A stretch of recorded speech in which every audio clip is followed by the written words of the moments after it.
തൃശൂർ ചാവക്കാട് തിരുവത്ര കടപ്പുറത്തെ ആദ്യ കടലാമക്കൂട്ടിലെ മുട്ടകൾ വിരിഞ്ഞു. 71 കടലാമ കുഞ്ഞുങ്ങളാണ് തീരം വിട്ട് തിരയെ തൊട്ടത്. ഇനിയും 17 കൂടുകളിലെ മുട്ടകൾ വിരിയാനുണ്ട്. ആഘോഷമായാണ് ആദ്യ കടലാമ കുഞ്ഞന്മാരെ സൂര്യ കടലാമ സംരക്ഷണ സമിതി പ്രവർത്തകർ തുറന്നുവിട്ടത്.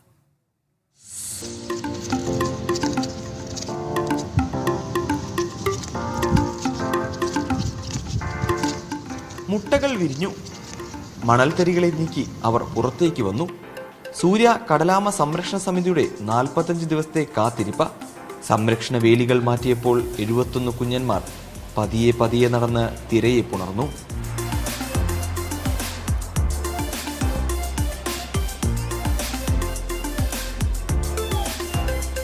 ഡിസംബർ 19 കിട്ടിയ 91 കടലാമ മുട്ടകളിൽ നിന്നാണ് 71 കടലാമ ഫെബ്രുവരി മാസങ്ങളിൽ ഇനിയും കടലാമകൾ കയറി വരാൻ സാധ്യത കൂടുതലാണ്.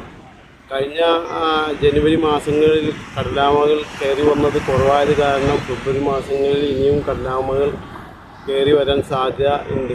കഴിഞ്ഞ കുറേ വർഷങ്ങളായി വംശനാശ ഭീഷണി നേരിടുന്ന കടലാമയുടെ മുട്ടകളെ ഇവർ സംരക്ഷിച്ചു പോരുന്നു. 150-ൽ പരം ആമകൾ തീരത്തെത്തി മുട്ടയിട്ട സീസണുകളുണ്ട്. എന്നാൽ ഇത്തവണ 17 പേർ മാത്രമാണ് തീരത്തെത്തിയത്. ഇവരുടെ 1600 മുട്ടകളാണ് ഇനി വിരിയാനുള്ളത്. 132 മുട്ടകൾ വരെയുള്ള കൂടുകൾ ഇതിലുണ്ട്. മീഡിയ 1 തൃശൂർ.